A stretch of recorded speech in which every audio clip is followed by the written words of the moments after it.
the unpublished memoirs of Erich von Lergen, an ex-imperial officer. As I write these memoirs, there is a certain sentiment I want make clear to future readers. All of us truly believed in our nation's cause, that the empire was a true and honorable driving force behind attaining world peace. This was a misjudgment on our parts, and one with terrible consequences. Thus, my memoirs will tell the story of my failure. They are the woes of a loser who failed his mission. The first mistake I was confronted with took place in Ildoa. Even now, when I introduce myself as Lergen in Ildoa, it will always be received with disgruntled looks. A happy face loses its smile, and the hand I offer for a handshake gets left lingering in the air. It's always saddening, but also not unwarranted for a very simple reason.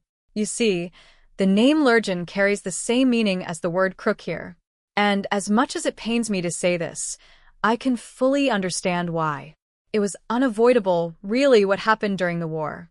I'm embarrassed to hide behind loaded terms like unavoidable or duty, or the idea that a certain action is simply what needed to be done.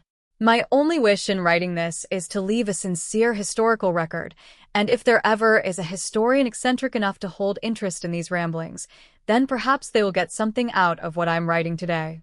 Or maybe even more so, what I choose not to write. For you see, I am a man who lacks both tact and a place to call home, which makes me doubt I'll ever be able to shake off this reputation of being a conniving snake. Nevertheless, I think I'll follow the example of an imperial officer I once served under and let my pen do the talking. I can still remember how it all began. It was just after I became aware that the end was near, when it became evident victory wasn't in the cards. At the time, I was a colonel serving in the General Staff Office, working on what I was told was a top priority for the war effort, organizing an armistice with Ildoa as the mediator. Thinking back on it, the idea that we could ever sign an armistice was nothing more than an internal ploy to appease those outside the project. For the handful of people working with me on this objective, I imagine the majority of us recognized that our true goal was to end the war by any means necessary. I can only laugh at my past self as I write this down, but it was a terrible position to be in. My job was to hang my head down low and apologize as I petitioned for peace. It was, unfortunately, a duty I couldn't pass on to another officer and a black mark on my past. Winning prestige through peace negotiations was far from what the empire originally envisioned for its victorious end to the war. You could argue all day that attaining world peace was a true victory, but it would fall on deaf ears. I bet some of you are wondering why they would even send a soldier to work on peace deals in the first place. And, well, you would be right in questioning the very idea. Setting aside the differences between how the Reich used to operate and how things are now, a soldier is a soldier. It isn't a soldier's job to participate in politics or diplomacy. This was an egregious deviation from what the army was meant to do. Putting the source of all violence at the top of a nation will only damage it. It induces an irredeemable reversal in which government bows to the military, thus forcing the nation off track. We knew this. At the same time, as regretful as it was, I remember how the discourse at the General Staff Office was always phrased like we stood at the head of the national strategy. Just as Zetor the Terror's name has been etched into the annals of history, there is a lot to be misunderstood about him. The latter half of the war saw many irregular, extreme cases. So it is completely understandable that there would be some misunderstandings, especially in those final days. By then, the empire's military and the government had merged into a single entity. This progression was gradual, with military and political affairs becoming one and the same. Maybe it's not so much that they combined, but more like they were jumbled together into one big mess. There is a discussion to be had about the General Staff Office becoming a nation unto itself within the empire. And thus, the Reich became a ship without a captain, leaving the General Staff with the burden of leading the entire nation. And as fortunate or unfortunate as this may be, Zetor the Terror was just as capable of steering his country as he was at strategizing. This was why General Zetor would become unanimous with the empire in the nation's final hours. It was a fleeting part of the country's history, but let me be clear about this. It wasn't something that was ever intended. I know because I was there, and this is my testimony for future generations. I believe the reason why I'm still alive today is to share this. Allow me to start by saying this with absolute certainty. The general never had any aspirations to become a dictator. He merely did what needed to be done. Just like all the millions of nameless soldiers who died on the battlefield to be forever forgotten by history, he simply carried out his duty. The Heimat absolutely needed the general to become a cog in its machine. His rise, however, was an exception in the build-up to the nation's collapse.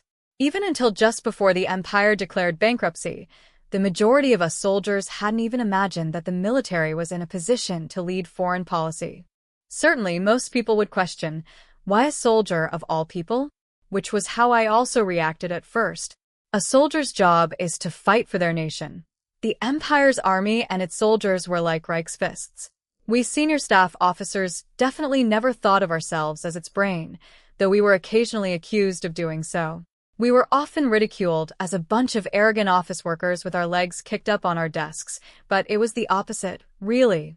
We were far too intellectual and humble to ever consider creating our own nation within a nation.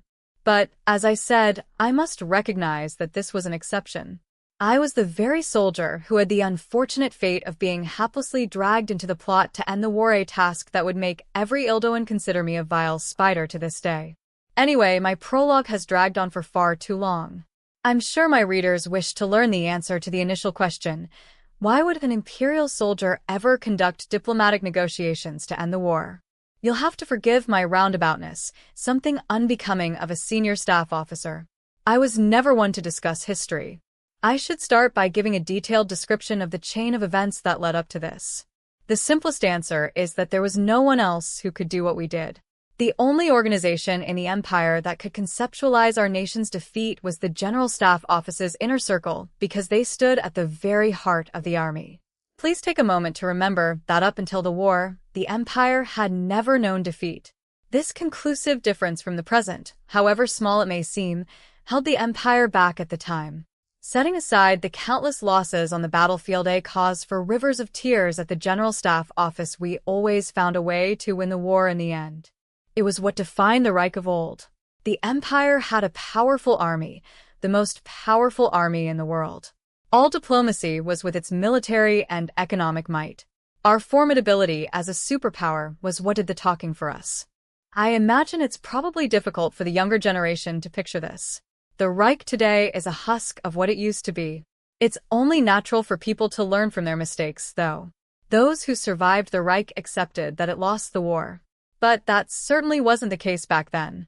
Back then, during the war, the empire never conducted diplomacy under the pretense that we would lose a war. You can even go as far as to say that the very notion of defeat went against every fiber of our collective being. This went for the officials at the Foreign Office as well. After all, those who have not experienced impending defeat tend to be a combination of escapists and optimists. Soldiers were no exception, either. Even those soldiers fighting in the war. It took the army an incredible amount of time and infighting to comprehend its inevitable defeat. I doubt I would have been able to properly give up hope myself had I not visited the front with the LERGEN Kampfgruppe. War is always at the mercy of the laws of physics. A particular memory of mine will always serve as a reminder of this. It was a shocking sight I witnessed on the Eastern Front. A young officer from my Kampfgruppe had approached me, a far too young officer. Thinking back on it, war tears through a country's adult population, forcing its children to take their place. In any case, that young officer brought me to inspect the remains of one of the Federation's main battle tanks that had been destroyed only moments earlier. I'd read about their tanks in various reports and assumed I knew what we were dealing with. Seeing the real thing, however, was worth a million reports. When I arrived at the scene, my brain failed to process how the young soldiers could possibly disable such a steel monstrosity. The machine was something from a myth, and they had taken it out with lunge mines. The sight forced me to recognize that, even as one of the younger colonels, the image of war I had in my mind was long outdated. The tanks I was familiar with were toys. You could incapacitate them with enough anti-tank rifles. However, the behemoth I saw on the battlefield was something that I felt even an aerial mage would have trouble handling. It would most certainly require high-caliber guns. I was overwhelmed by the reality of the war. It made me realize how out of touch I was. It was why I was so taken aback by the many dangers I witnessed on the front lines. This experience taught me that the world we officers read about in the reports from the rear bore little resemblance to the real world, where men were using mines mounted on sticks to blow armor off tanks. While I'd hardly call us fortunate, these hellish scenes baptized many of us on the front lines and helped us keep our heads in the real world. Of course, there were also many of us who would never realize this, despite standing on the battlefield. I did everything in my power to enlighten my peers in the rear, to very little effect. I still hold nothing but thanks in my heart for those who understood my plea and lent me their strength. It's all too easy to forget the innumerable number of people who gave their all for the nation despite the dark days we found ourselves in. Some of these men and women would lose their lives on the battlefield, becoming another statistic. Others would carry out their duty, knowing they would go down in history as traitors. And others would give their everything to the Heimat. I'm not sure what I should say as someone who survived these brethren of mine. If it sounds to the reader that I have access to some sort of profound knowledge, well, that is because you weren't there. At the time, my insight was more like a curse than anything else. I, and those around me could hear the approaching footsteps of collapse, but we had no way to run or even figure out a way to fight back. Those were truly dark days, with no way out. Even the Foreign Office decided that the consideration of peace deals was too scandalous to be kept under wraps within its department, and it would be too dangerous if word got out. This is why the push to end the war was kept between the two generals, Zetor and Rudersdorf, and a handful of agents within the army. We all believed this was the one and only path for the empire to come out of the war intact. And I was one of those few agents. For this very reason, I still have thanks in my heart for the few others who understood our cause from within. I had help from one competent and sincere imperial diplomat, in particular, who played a major part in starting the effort. His help was an unexpected source of comfort for me at the time. Counselor Conrad was my good friend. Perhaps I should call him my comrade in arms. He offered me helpful advice as I approached the negotiations with Ildoa. Colonel LERGEN, allow me to give you a few pointers. Counselor Conrad always spoke with the same steady, even tone of voice. The career diplomat gleamed with a sort of pre-war elegance as he continued with his aristocratic demeanor. Diplomacy seems flexible, but it is actually quite rigid. That being said, it is also, by and large, ever-flowing. Please understand that at the core of diplomacy exists a delicate balance between justice and reasonable compensation. Hearing his advice, I eagerly nodded to show that I understood. As a staff officer who'd never even thought about diplomacy, I wanted all the advice I could get. His next piece of advice would definitely catch me off guard, though. Be aware that words like cheater or crook carry no meaning in diplomatic affairs. I remember laughing in response to this. It didn't even seem worth mentioning. Cheater? Crook?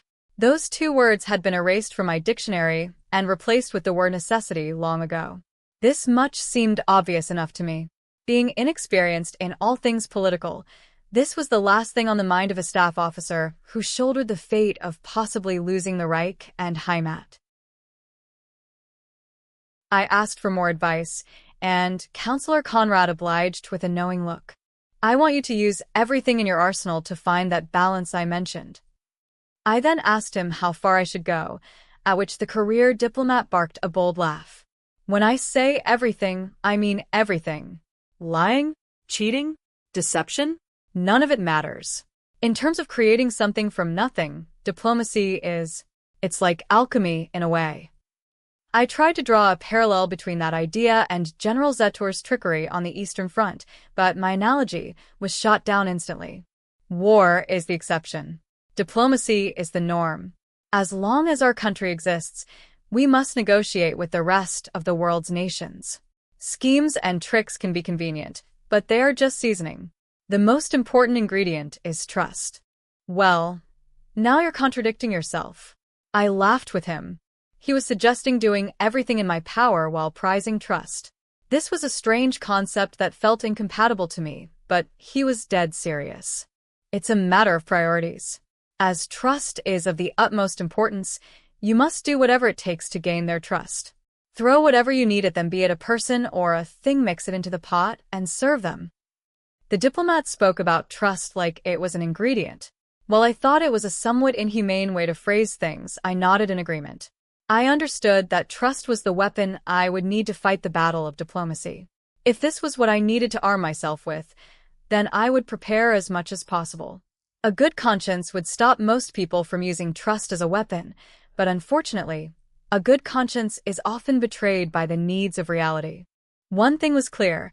I was listening very intently to Counselor Conrad's words from the perspective of an officer who'd experienced hot war. For as we spoke, the empire, the Reich that no longer exists, was pouring its men and women of all ages into the war front. The Heimat didn't even allow its people to sleep. Ancestors, please let these heroes without a voice be at rest. I'd done everything I could to end our mistake, and I was ready to do anything else required. This was why I, an officer about to head into my own battle, was so eager to receive more advice from Counselor Conrad. And he obliged me with his crystal-clear words. If you have trust, then the door to negotiations will be open. The general rule for these negotiations is that they must be just and the terms fair. Or, at least, each party must trust that they are. Counselor Conrad stopped himself as he was about to reach a critical point. I'm sure my dear friend Conrad had little reason to consider whether his words would shock me. After all, we were both passengers on the same boat with the misfortune of being caught in this storm. We were both kicking and screaming as we tried to find a way to keep our ship afloat. This is why I know now that Counselor Conrad was trying to give me some bad news back then. Unfortunately, I couldn't pick up on the hints he was giving me at the time. Though you must have trust as your foundation, you'll also need to use everything at your disposal for the actual negotiations. Your counterpart will do the same. All that's left are the interests of your respective nations. Regarding that point, I believe I agreed with him outright, in a way that left no room for misunderstandings. At the very least, I knew I needed to protect our country's interests and that wars are fought against opponents. This much I knew. I always performed well in both war games and actual combat. It was a point of pride for me. But performing well gives you nothing more than a good performance. There were droves of officers who could do just as well as I could in the same position. Younger staff officers could do it. But the most drastic example of them all was the officer, who came to be known as Zetor the Terror. As a man who was there to witness the general handle the war like it was his own box of toys, I can say that I have less pride in my talent and more appreciation, though not without qualms, for the systematic education I'd endured and standards I was held to as a part of his organization. His leadership was what burned the Reich and the Heimat to ashes, just as necessity dictated it should. Whether or not this was a good thing or a mistake is a question that will plague me until the end of my days. Anyway, I've gotten a bit off track. At the time, I understood my diplomat friend's advice as an elementary lesson on making a bargain. This goes for more than just Ildoa. The ingredients they place on their scale will occasionally differ from ours. I attempted to equate this with the war again, but this didn't seem to resonate with Counselor Conrad. It was clear we weren't on the same page. In this regard, Counselor Conrad was as ruthless with me as he likely was with his co-workers. Like a professor taking his time to spell out his lesson for a lackluster student, he went to the trouble of giving a more in-depth explanation. If war is reality in its truest form, then diplomacy is fantasy in its truest form. I want you to pay close attention to the scale. Sometimes both parties may have a different understanding of what is on the scale. He said something to this effect, I believe. Whatever the case may have been, I showed that I understood him with yet another enthusiastic nod. Unfortunately for the Reich, we staff officers had a natural defect. I myself wasn't anything close to an exception in this regard. This foolish flaw lay in our perspective. We were trained to analyze all things in military terms. This applied to politics as well. Our warped outlook placed war before politics. Politics were simply another part of war for us. This was a grave defect for us staff officers. I doubt even Counselor Conrad's sharp intellect could see through our boundless stupidity. As I appear to have followed his advice, he offered me a smile before giving me a strong pat on the back. I pray things go well for you. If the army is able to pave a path for us, we'll take care of the rest. You make me feel like the armor in a mechanized infantry unit, I replied. The army tank would lead the charge, and the diplomat foot soldiers would follow and take control of the battlefield. As a soldier, this was a very familiar approach. I'd done this many times on the Eastern Front. It was the same as any other battle I'd overcome with my Kampfgruppe. Whether it be on the battlefield or via diplomacy, it's always people who do the work. The goal for both is also quite similar. I remember giving off a look of satisfaction that showed my confidence in reaching this conclusion. My meeting with Counselor Conrad would greatly influence me in my acceptance of my new duty. I'm still grateful to Counselor Conrad and the guidance he gave me that day. His advice was worth an entire division of soldiers. But, sadly, what I needed was a whole new branch of the military. For in war, God smiles on the side with more troops. Nevertheless, the most battle-hardened soldiers occasionally pull off the implausible, which was what I had to do as I made my way to Ildoa. I think I'll take this chance to write down my thoughts on the trip. I'd like to talk about the physical route to Ildoa in particular. It was a route I would take many times due to the unfortunate circumstances I found myself in. My path to Ildoa involved highways and train lines that span cities. The means of transportation were, for better or worse, in excellent condition. The roads were well-maintained, perfect for a swift armored spearhead should it come to that.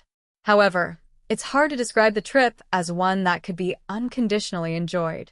I don't mean this in a physical sense, though I am talking about the physical route. Please forgive my inability to articulate this well. Now, where should I start? At the time, both countries were connected via an international railroad.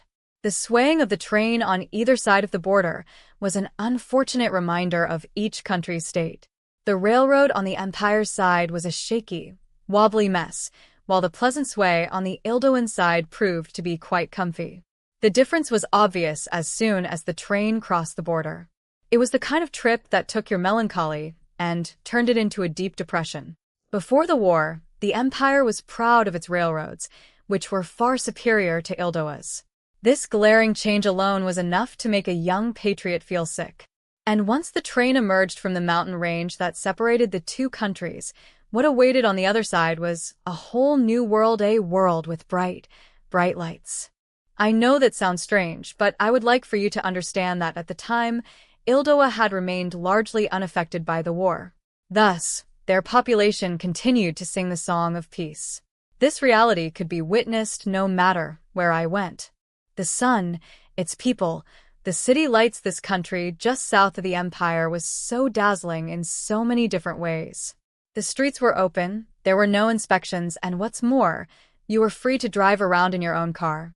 It was a peaceful world where even the idea of blackouts during bomber raids was alien. The source of this light was their neutrality. At the time, I was like a zombie stumbling over from the doom and gloom that hung over the Empire, and there was something inside me that made the term neutrality unbearable. I can admit now this feeling was my own jealousy. I assume this would have been the natural reaction for any downtrodden imperial citizen who stepped foot into the world of never-ending spring that was Ildoa. Ildoa truly played their cards right. While I doubt any Ildoan readers would be happy to hear that coming from me, it was the honest truth. They were doing so well at the time. Objectively speaking, the Ildoan government deserves high praise for its efforts to keep its people prosperous and safe during the war. Many Ildoans criticize their current government and military without realizing this. What a terrible misunderstanding they are making. I'd like to speak on behalf of its officials, who are often the object of discontent for what only seem to be operational mistakes and blunders in hindsight. Again, I doubt they would be happy to hear my praises, but I must write the truth. I understand why, of course. Historically, the country was not without its devastating losses on the battlefield. But they were geniuses when it came to preventing conflict. On the other hand, the Empire surely had our own share of geniuses when it came to treatment. But please understand that prevention is always better than treatment. This difference kept the Empire at war while Ildoa enjoyed its long period of peace. I have one particular episode that exemplifies the large divide between the two countries. While I know it may seem insignificant, let me confess here how difficult it was to find a gift for my diplomatic mission. While I may have been there on official business, the diplomatic nature of my visit made my visit a bit more personal. And let me tell you, the Ildoans spared no expense when it came to gifts. Whenever I visited Ildoa, they showered me with the most wonderful gifts. Their abundance was always on display. Though the exchange of gifts is partly a personal exchange, the nature of the gifts can often symbolize the country's power and stance. Even if it was a sham, the empire's gift couldn't be inferior to its counterparts. It was all for show, a way to save face. In other words, we needed to maintain the outward appearance of a superpower. I know how silly it may seem, but nations were used to such exercises, and as a result, it was expected that I come up with a proper gift. It didn't help that I wasn't a diplomat by trade. Thinking about what gift I should bring next always gave me a headache. My counterpart, Colonel Calandro, on the other hand, was born and raised in the wealthy center of Ildoa. The grandiose small gestures he would prepare made my job particularly challenging. Nevertheless, I needed a gift suitable for the monumental proposal I was about to make. This all may sound like one big joke, but let me assure you, it tore away at me. It wasn't an issue with the budget. The general staff was prepared to spend as much as it needed on the peace negotiations. The problem was that there was no longer a physical gift to purchase. I couldn't just make a trip to the black market and spend public funds there. I needed to make a proper purchase, which, well, wasn't easy, to say the least. I was so miserable that I'll confess. I essentially had to steal my gift. You may know of the high society that once existed in the old empire's royal palace. The parties and events these people used to hold were beyond extravagant. The Foreign Office and palace would host the most incredible banquets. They made sure no expense was spared when it came to ensuring their guests had a good time in the name of creating trust. I feel those ideals are still fundamentally true, even today. When a diplomat is working hard to cultivate a friendship with a foreign nation, this is something that should be encouraged. It is much cheaper to fill diplomats with drinks than it is to fight a war, after all. As a soldier, I can assure you that diplomatic offensives are far more cost-effective than total war. Anyway, let's get back to my nation's high society. Wine was a must when it came to these gorgeous parties. Both the palace and Foreign Office had wine cellars. A little investigation was all it took to find out that the palace still had a stock of wine. Although it's not as if bringing a gift made my visit welcome. For you see, Ildoa was a neutral state. From the perspective of other countries, having an imperial staffer like myself saunter around their city in broad daylight could only mean trouble. So whenever I visited, they were always quick to whisk me off the train. The Ildoan officials were waiting for me at the station to both act as guides and keep an eye on me. A group of some of their tougher-looking soldiers would show up in uniform to bring me to my hotel, where they would keep me. They were, of course, as courteous as could be throughout the entire ordeal. Thanks to their persistent effort, I made little to no contact with the outside world while I was there. I recall knowing the face of the staff member who would always check me into my hotel.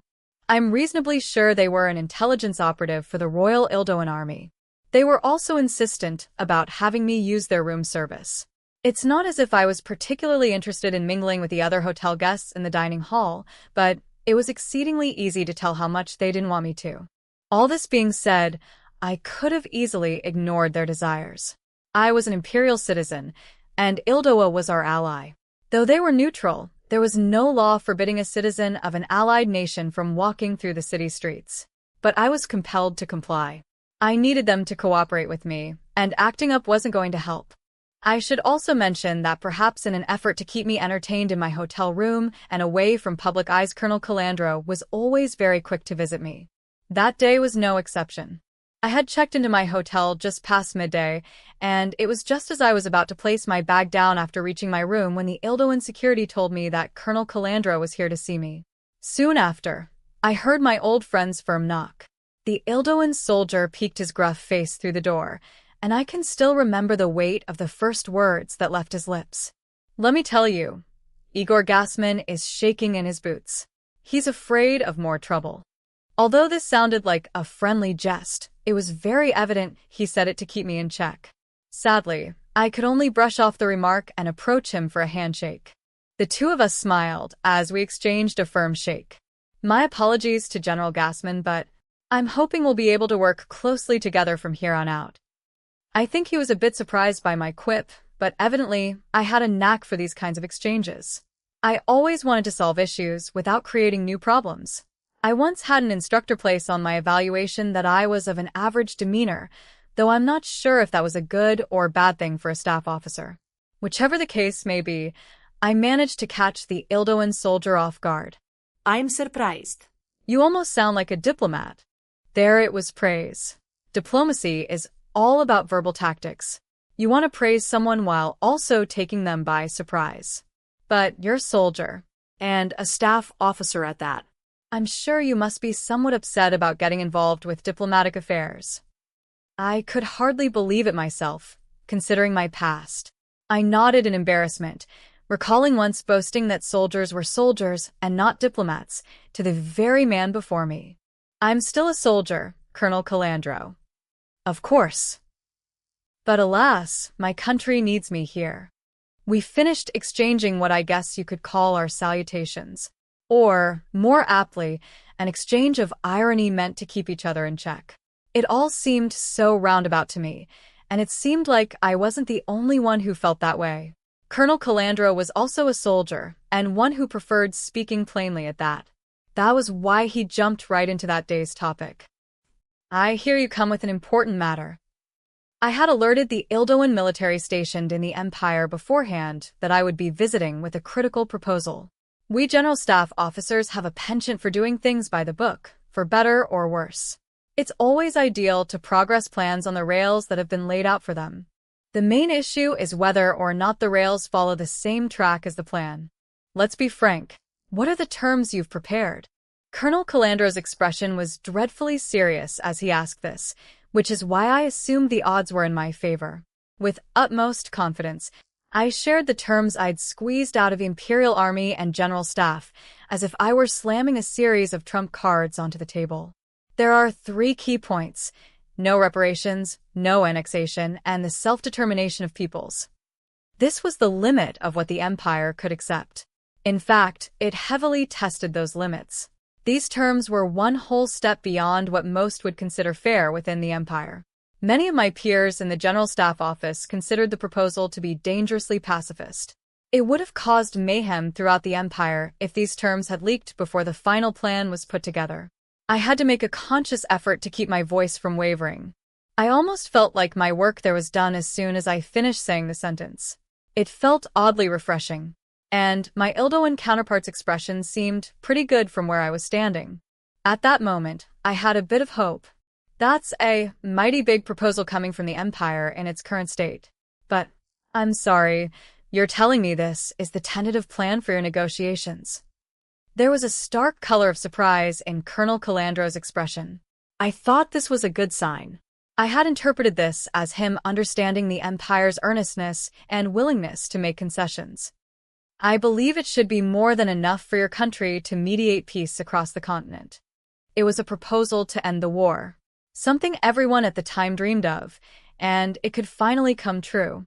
This was the way to make it possible. I truly believed that the end of the war was in arm's reach for the Empire. I was surprised to see a spark of confusion in the Colonel's eyes. With just this, I'm not so sure about that. To start off with, do you really think reconciliation will be possible without reparations? The Empire is willing to accept it. We'll pledge never to request compensation. Forgive me, but I might have heard incorrectly. I didn't think my Imperial was this rusty, but did you just say the Empire is willing to accept these terms? In fluent Imperial, a shocked Colonel Calandro suddenly questioned this detail. I remember feeling like this response must have meant that the terms I prepared were shockingly good. I could see it in his eyes, the raw emotion in his gaze. He was absolutely in awe by what I was saying.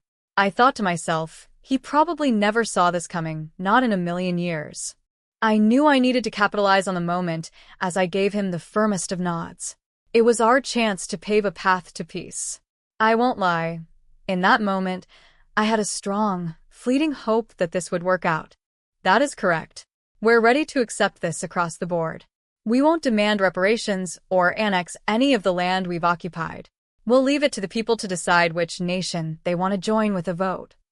This was an important point. It was an obvious mistake the Empire often made. Our diplomacy up until that point sought to push for the greatest benefit we could take for ourselves.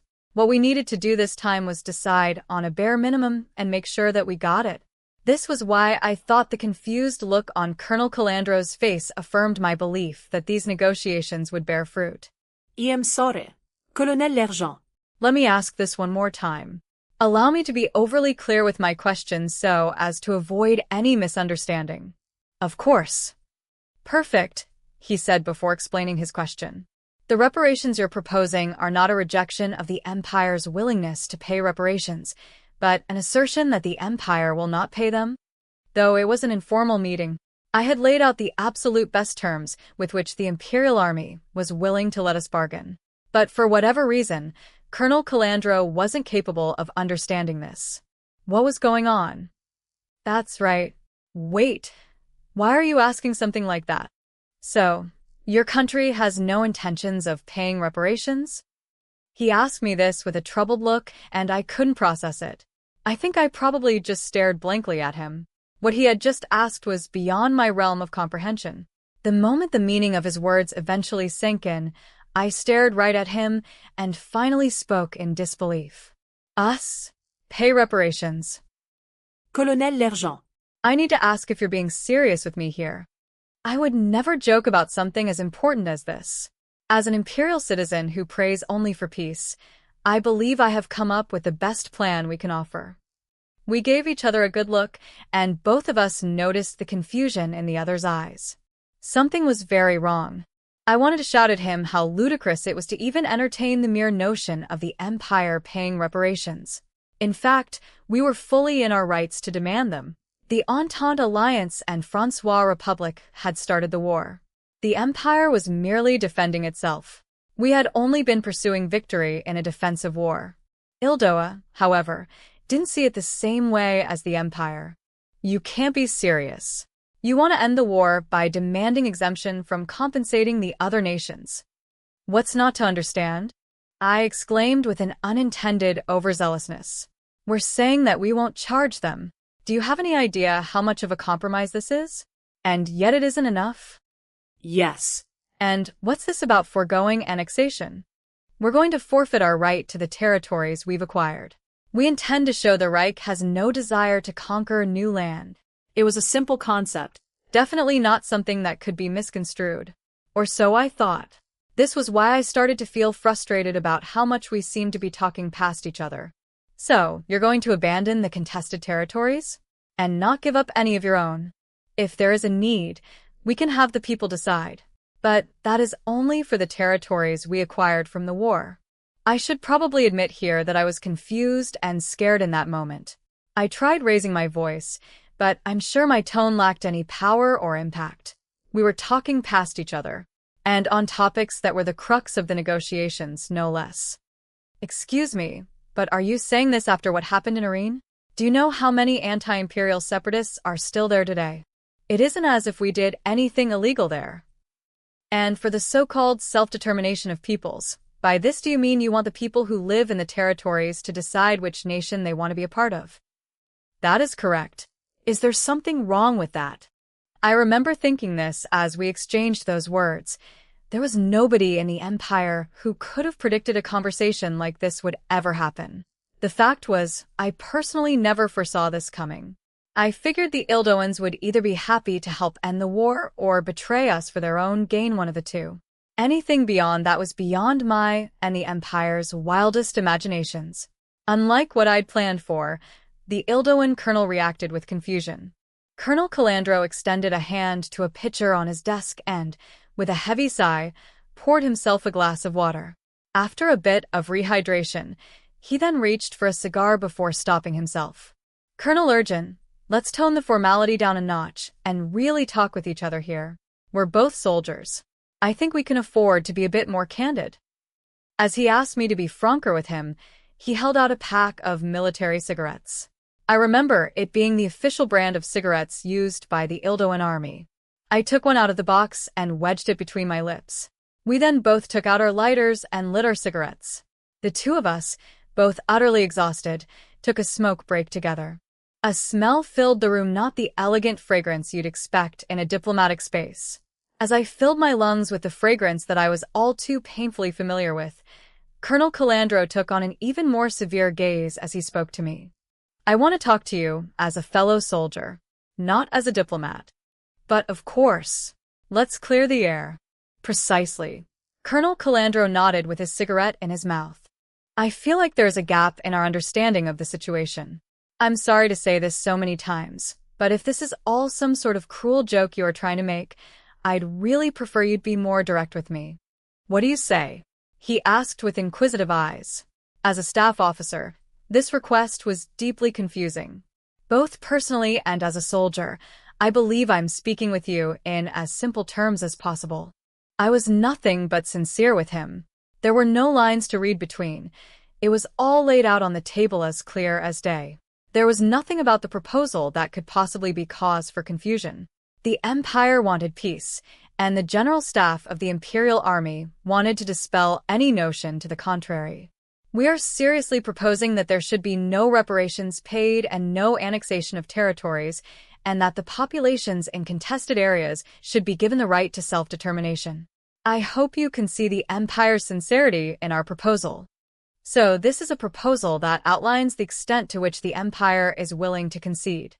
I nodded. It was hard to get these terms even with the General Staff. Exactly.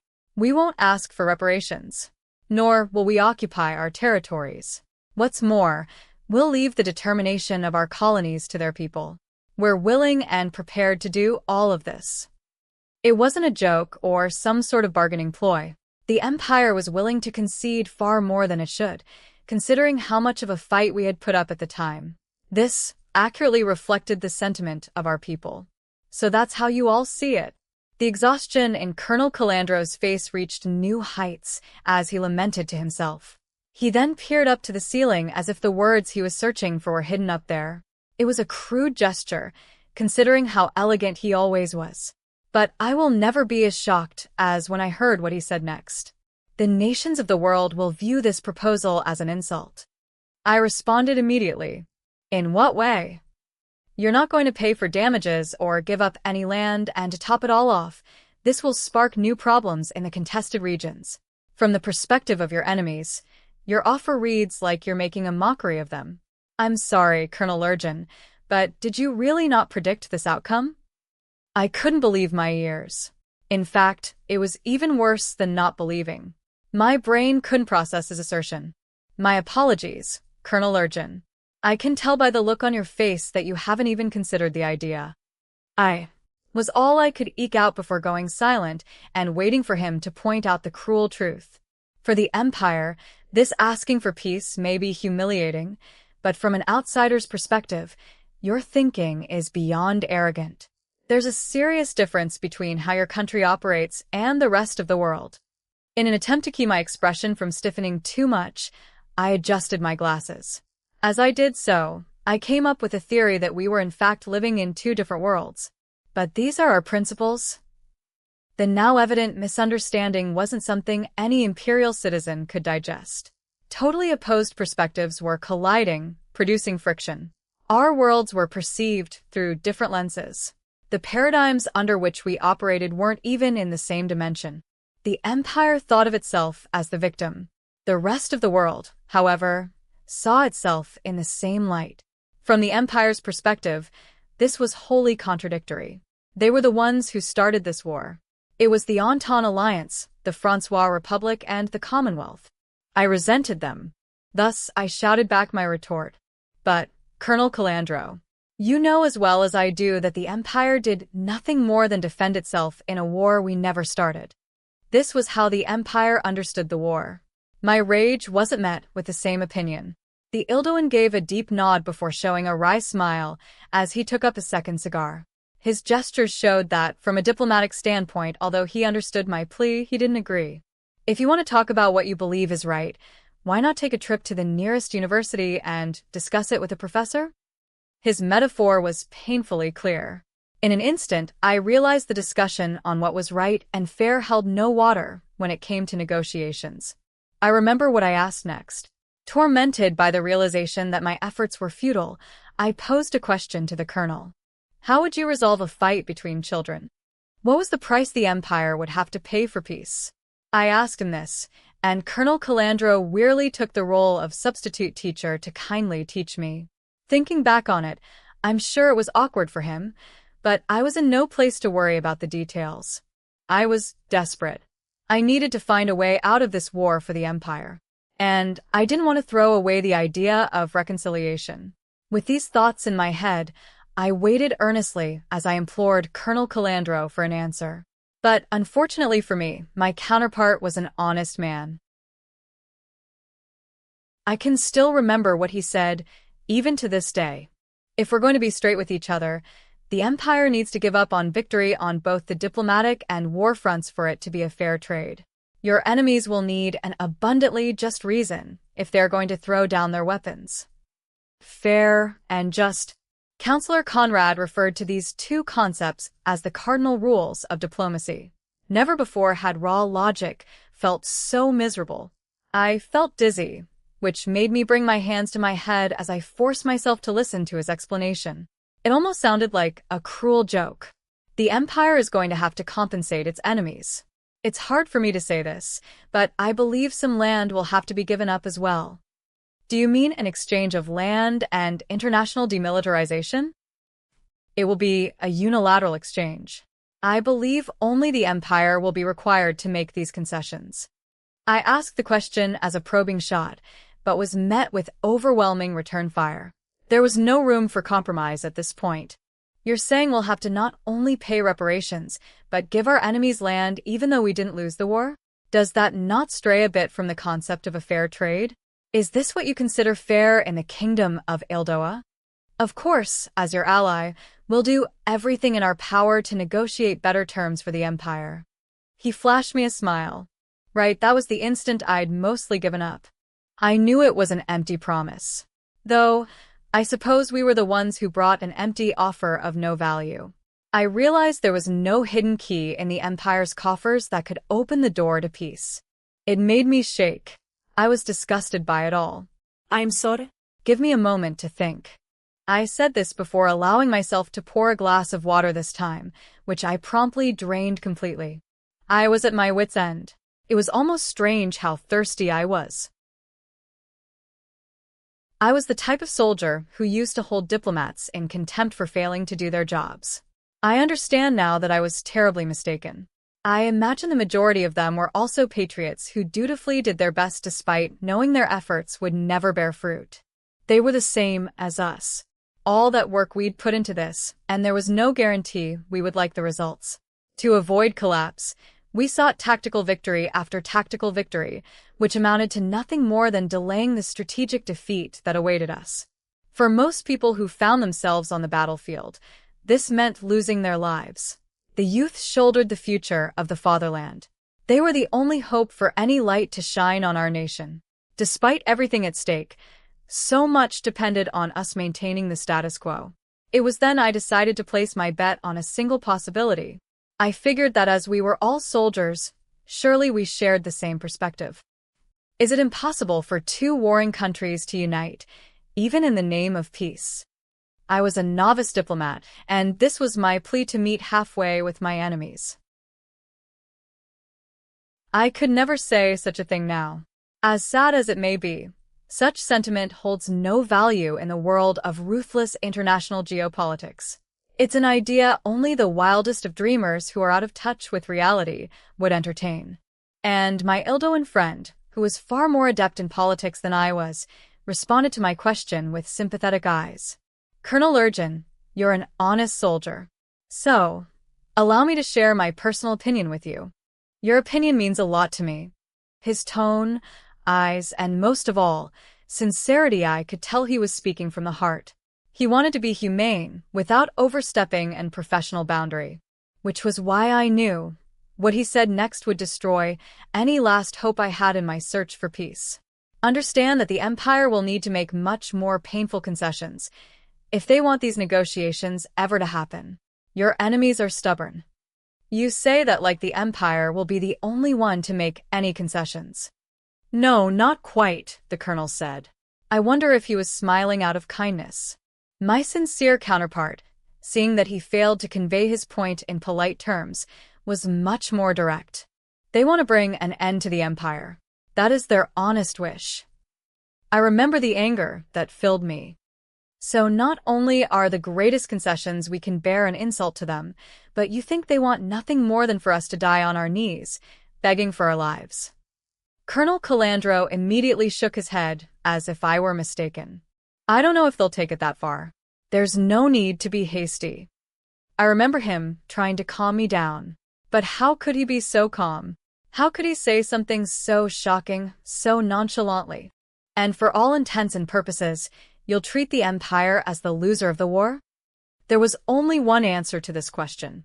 Colonel Calandro feigned a level of reluctance. Though he couldn't outright reject the notion, it was all too clear, even to me.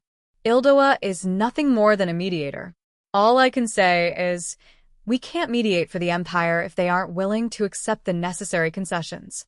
Everything began to come together in my mind. As each puzzle piece fell into place, a dramatic landscape made itself more and more apparent. And then I saw it.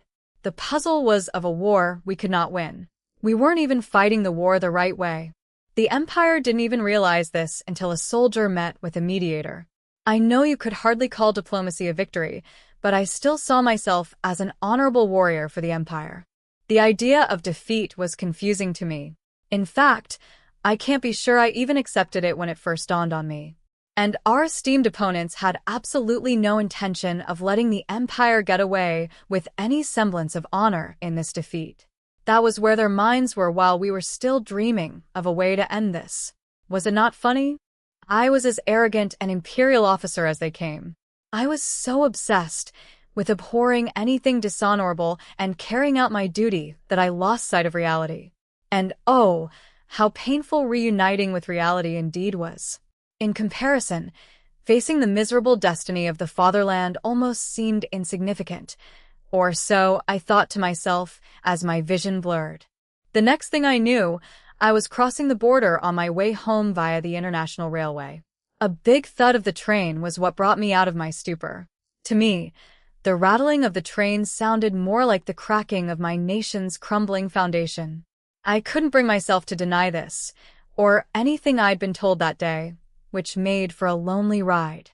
Thinking back on it, being able to enjoy the wide variety of food available on the International Railroad was a privilege in its own right, but I couldn't stomach anything. Looking out the window at the scenery of the fatherland was like staring into a hopeless abyss. As soon as I returned to the empire, the conspicuous lack of lights cut into me like daggers. We were in the middle of a brownout due to electricity shortages. The empire used to be a bright fortress, glimmering with endless light. By the time I got off the train, I had accepted my failure. I only question what I would have done next in the absence of my job, my duty. I'm fairly sure I would have found the nearest gun and bit down on the barrel. But perhaps I was fortunate, in a way, to be wired like a staff officer. My internalized discipline drilled into me through years of intense work would kick in, and I would always find myself back at the General Staff Office. I know that makes it sound like my body moved on its own, but that is precisely how it was. There are records of me giving my report. One of the other officers would later tell me that I looked like one of those wind-up dolls as I aimlessly walked through the halls of the General Staff Office, so I'm sure it's true that I handed in a report. I just can't remember. The report said something to the effect of diplomacy is futile. Even now, I still cannot recall anything significant about the meeting where I said this. A friend once told me that our brains actively forget our most painful memories. Maybe I had put a stopper on my brain. All I know now is that day was a tipping point for me. I gave up all hope for the empire finding peace through Ildoa. The empire had dreamed of ending the war as the victor. I'm sure the readers today won't be able to understand or sympathize with this outlook. I felt the same way when I reread my records long after the war was over. We were so greedy and so naive. It was why we couldn't hope for anything more back then. I rejected it back in Ildoa, and, as a result, I sowed the seeds that would grow into my notorious reputation throughout the country. Later, I would reluctantly accept orders to participate in a certain military campaign the spearhead thrust into Ildoa. I would go from negotiator to invader. Though, there is one thing I would like to clear up. I never spied on Ildoa while visiting them as a diplomatic envoy. I never negotiated peace in Ildoa with the intention of invading them. I swear on my honor that my only mission was to find a way out of the war for the Empire. Though I knew conflict with Ildoa was in the cards, I wanted to do everything possible to avoid my nation's collapse up until the very end. I poured everything I had into my work, but sadly, it was all for naught. With that being said, I accept that I was wrong. I have to. My only desire is to be sincere. I was sure that there was another plan outside of diplomacy. I had seen enough evidence to know there was a plan for an offensive. Though, I should probably rephrase this if I wish to remain honest. It's more like I knew that there could be an attack. I know that is a strange way to put it, but what I'm trying to say is that if my efforts failed, a part of me knew that something else would be set into motion. Nobody said it out loud, but there was a feeling in the air. To make a long story short, there were signs I saw that gave me everything I needed to paint the entire picture. Does this sound like I'm bragging? It wasn't anything impressive, trust me. I merely caught a glimpse at a coworker's papers I wasn't supposed to see. I had friends in the right places, allowing me to pick up on the scent. I believe anyone would have been able to figure it out if they were in my position. Of course, it goes without saying that the General Staff was incredibly strict with top-secret information at the time. I'm sure the vast majority of my coworkers never dreamed the Empire would attack Ildoa. In fact, even the peace talks I conducted with them were a secret. This is why these efforts were less of a General Staff initiative and more of a series of small plays made by people like General Ruttersdorf, General Zetter, and me. I think it would be beneficial for future generations if I left a description of our relationship at the time. This may get a bit off topic, but please forgive me. First, let's start with my rank. As I hinted at while describing my efforts to find peace through Ildoa, I was in a bit of a strange position within the General Staff Office. Officially, I was a senior officer for the Operations Department of the General Staff. As you may have inferred from my assignment to handle peace negotiations, I guess you could have called me a jack-of-all-trades of sorts. The change, though, was necessary at the time. And urgently at that. It wasn't possible for us to pick up on anything out of the ordinary when we were too busy dealing with our impossible workloads. Though, I can't deny that we may have kept ourselves busy partially to escape from our reality. It all started with Deputy Director of the General Staff Zetter, who at the time oversaw what I call rear operations managing provisions, logistics, the railway, and the like. He drew the ire of the Committee of the Imperial Supreme High Command. At the time, the Deputy Director was also in charge of running the war.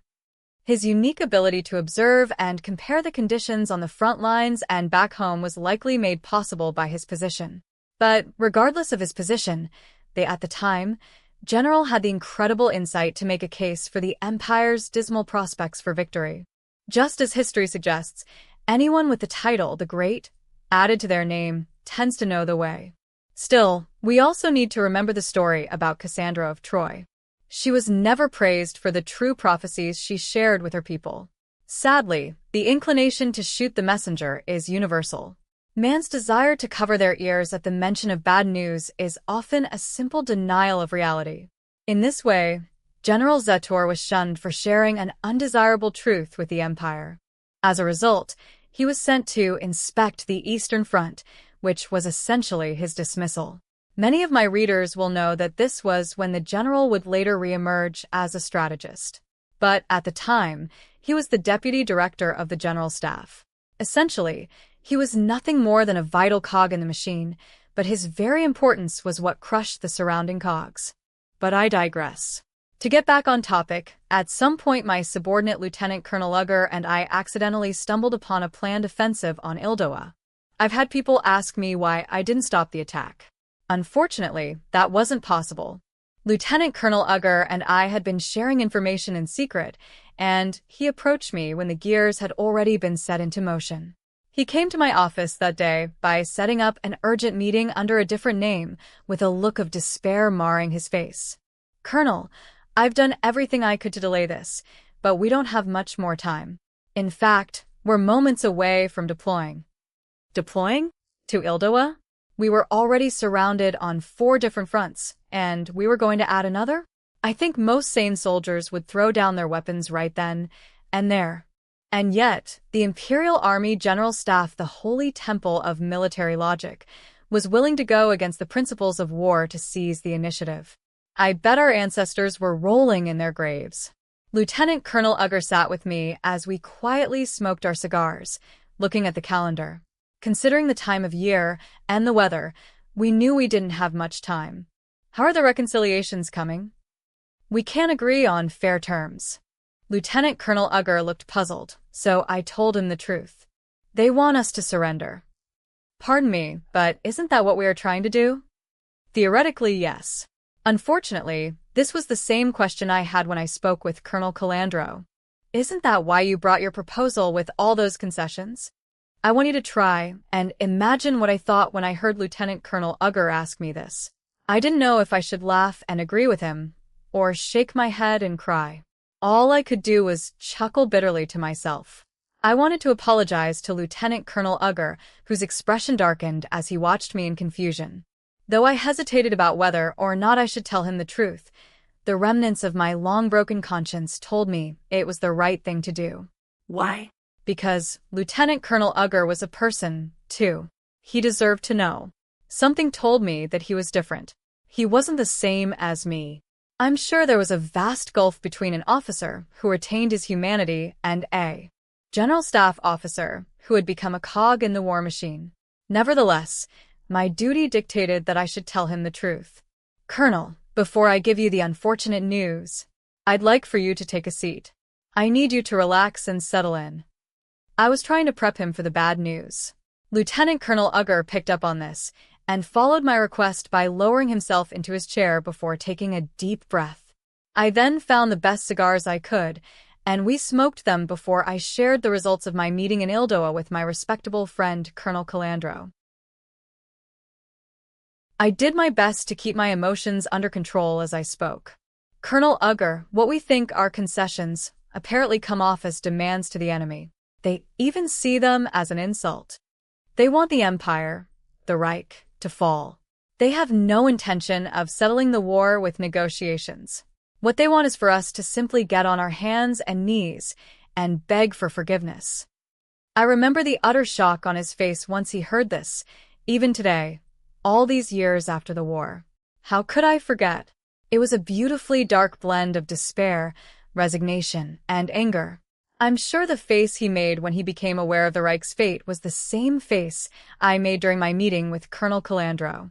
The two of us, alone together, shared in that sense of overwhelming despair. I remember almost giving up on everything in that moment. I don't know what to say about what happened from there. A lot remains to be said, but I can't find the words to explain it.